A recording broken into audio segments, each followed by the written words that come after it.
qabeenya kee qoodda'uu adda bahii naan jedhu isin immoo maal naan jettu?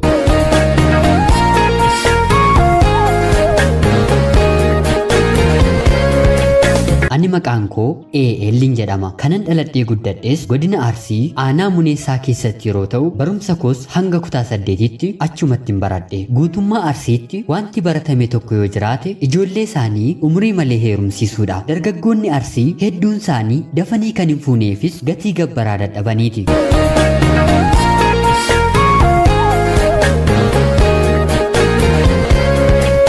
Ijoollummaa koorraa kaasee maatii kiyyatti namoonni hedduu ergatanis ani garuu hangam kutaa 8 xumurutti maatii koof tole jechuu hin dandeenye. Haa ta'uutii garuu kutaa 8ffaa ergan xumuree booddee maatiin kiyya heerumte malee naan jedhanii na heerumsiifatani. Anis heerumee waggaa tokko ergan jiraadhee booddee haalli jiruu fi jireenyaa galiin nuti qabnu egeree keenyaaf sodaachisaa waan ta'eef abbaa manaa kiyyaan biyya hambaa deemeen dalagadheen dhufaan jedhe. Innis tole hin deemtaa garuu daa'ima tokko dursitee naatiif dahuu qabdaa naan jedhe. Ani garuu achi deemeen yaadi kiyya lamatti hiramurra lakki hin ta'u jedheen achii booddee dhufeen dahuu akkan qabu abbaa manaa koo amansiise. Innis tole jedhee haala hundumaa naaf mijeessee rabbis waan hundumaa keessatti na gargaaree imala kiyyaa gara Dubaayitti raawwadhe.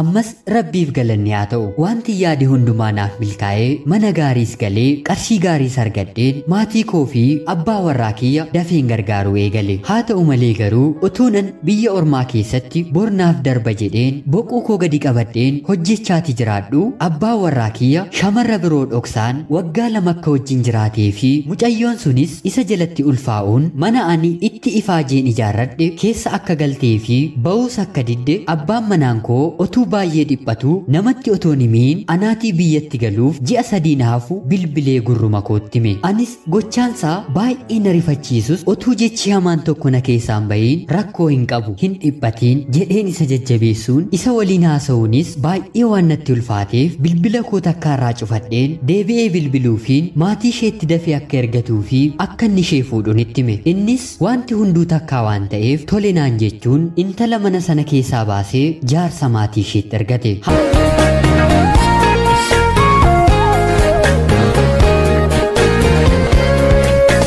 Wanti kun hundi xumuramuttis intala mana firasaa geessee kaa'e. Haa ta'uutii garuu madaa fi cittoon akkasii yeroo narratti biqilu boo'ichaan qophaa koo imimmaan ofirratti lolaasaa namni rakkoo koo toonaan hubatii biyya hambaatti dhiphachaan ture. Wanti godhu hundumaas anaaf abjuu ta'e. Jireenya koos akka isheen deebiteen biqille abdii sirraan dhabe. Anis kan koo takkaa ta'e jedheen otuun imimmaan ofirratti lolaasuu akka inni hirrifanneef yeroo yerootiin bilbileen nan jajjabeessa. Haa ta'u malee garuu ergan bilbilee fi ka'ee imimmaan dhiigaatu ija koo keessaa kololi'a. Otuma kanaan hin jiru rabbis na gargaaree maatiin intala sanaa qarshii 30,000 fudhachuun intala keenya nama haadha manaa qabutti hin heerumsiisnu jechuun mucayyoo keenya nuuf kennaa jedhanii mucayyoo isaanii fudhatani. Mucayyoon kunis yeroo ammaa kanatti daa'ima ishee deessee innis ji'a ji'aan otuun ani hin beekiin qarshii 600 kennaafii jira. Dhimmichi karaa seeraa waan dhumeef inni anatti himuu baatus ani kana hundumaa dhagaheera. Maatiin koos kana erga dhagahanii booddee mucaan keenya biyya ormaa keessa teessee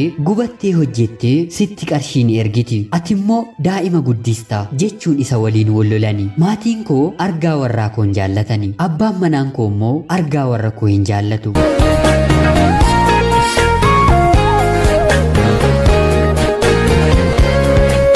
Maatiin kiyya dhuftee jennaan qabeenya kee qoodda'uu irraatii adda bahi. Yoo isa waliin jiraachuu filatta ta'e immoo nuti akkasi dhallee fi ilmoo keenya goonee si guddisneetti ija keenyaan si hin ilaallu yeroo naan jedhanitti abbaan manaa koo immoo anaaf maatii kee keessaa nam tokko filadhu naan jedha. Yoo maatii kee kan filattu ta'e dafii koottuutii waan qabnu adda qooddanna. Yoo anaan filatte immoo koottu galiitii jireenya keenya itti fufna jechuun yeroo hundaa innis na caqaccaqa. Anis kanarratti baay'ee of dhiphisu. Kophaa kiyya imimmaan lolaasaa biyya ormaa taa'ee filannoo dhabuudhaan rakkoo keessan jira. Eenyuun akkan filadhu gaaffii natti ta'eera. Maatiin koo hidda kooti. Abbaa manaa koo waliin dhiigaan tokkicha taaneerra. Mee hiriyoonni koo maatii koo moo abbaa manaa koo naaf wayya? Moo lachuurraayyuu fagaadhee biyya ormaa keessa hanga rabbi jedhetti jiraachuu naaf wayya? Ani mala waanan dhabeef yaada keessaniin na gargaara. AL Dubaay irraa nagaara.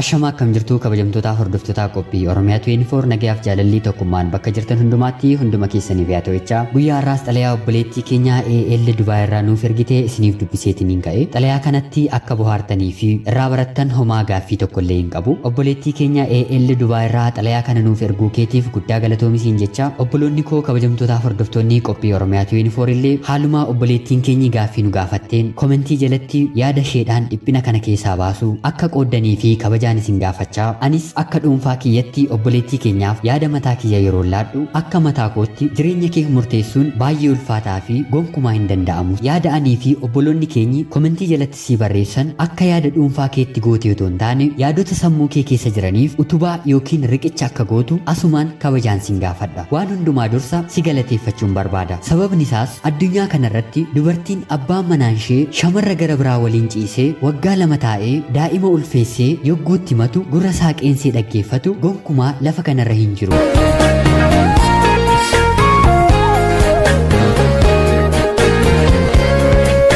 Ati nama addaati siin jechuun barbaada. Yoo jiraates gochaa kana kan raawwatan namoota muraasa qofadha. Abbaan manaan kees nama kamittiyyuu otoo himiin iftoominaan dhiphina keessa isaa sitti machuunsaa hagam sii fi isa gidduu jaalalli cimaan akka jiruu fi baay'ee akka wal jaallattan agarsiisa. Dhugaa dubbachuudhaaf yoo ta'e hariiroon lamaan keessan gargar baasuuf daa'imni isaa fi shamarra sana gidduutti uumamus carraan lammataa siniif waan dhalateef otuu walitti deebitanii kan jedhu yaada siif hin qaba. Baay'ee akka wal jaallattan homaa shakkii hin qabu. Ta'us garuu dhimmi waa'ee maatii keessanii barbaachisaa fi kan ilaalamu ta'ee otoo jiru jireenya sadarkaa haga kanaarra ga'eerratti yaada maatii ilaaluun baay'ee ulfaataadha. Ati kan jiraattu jireenya mataa keeti. Maatiin kees jireenya mataa isaanii jiraachaati jiru. Yeroo hedduu abbaa manaa fi haadha manaa gidduu gufuu ta'uun kan jireenya tokko gargar baasan yaada maatii keessatti ka'uudha. Jireenya keessatti qaama sadaffaa galchuun gonkumaayyuu hin barbaachisu. Haati manaa fi abbaa manaan dhibee fi rakkoo isaanii waliin furmaata laachuuti qabu. Haga maatii keessanitti beeksifamee maatiin keessanis isa jaallatanii jalqaba itti si heerumsiisanitti atis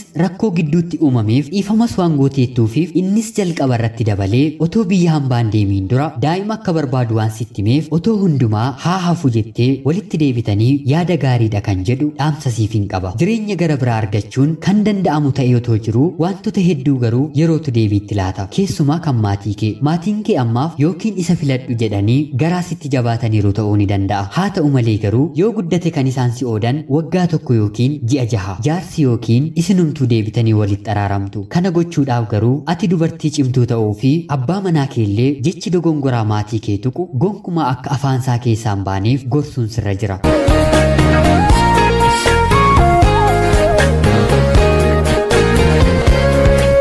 Ta'uu baannaan innis ana jira nama jedhu yoo ta'e jireenyi keessan rakkoo gara biraa keessa galuu ni danda'a. Maatii kee haga jaallattu ni beekta. Abbaa manaa kees akkasuma. Jaalalli tokkoof tokkoo isaanii bakka garaa garaa waan jiraatuuf walitti hin makiin kan jedhu yaada dhuunfaa koosiif hin qaba. Egaan jaalatamtootaaf hordoftoonni qophii Oromiyaa 24 illee yaadota garaa garaa waan siif qoodaniif atis isaan irratti hundooftee murtee mataa kee akka murteeffattu ergaa siif hin qaba. Kabajamtootaaf hordoftoonni qophii Oromiyaa 24 illee yaada ishee jajjabeessuu fi obboleettiin keenya maal gochuu akka qabdu komentii jalatti akka barreessitanii fi asumaan kabajaan isin gaafadha. Egaan qophiin guyyaa har'aaf qabadheen isiniif dhiyaadhe kana fakkaatti. Namoonni chaanaalii keenyaaf haaraa taatan anaa dhufsiniin jecha Oromiyaa 24 guyyaa guyyaatiin xalayaa jaalalaa fi seenaa jireenyaa akkanumallee akka jalqabaatti guyyaa har'aa asoosamas qabattee waan isiniif dhiyaatteettuuf sabiskiraayib gochuun maatii keenya taatanii xalayaa jaalalaa yookiin seenaa jireenyaa yookiin immoo asoosama nama barsiisuuf bashannansiisuu danda'u yoo qabaattan karaa lakkoofsa bilbilaa keenyaa diskiripshinii jalatti argamuun karaa teelegiraamii ergitanii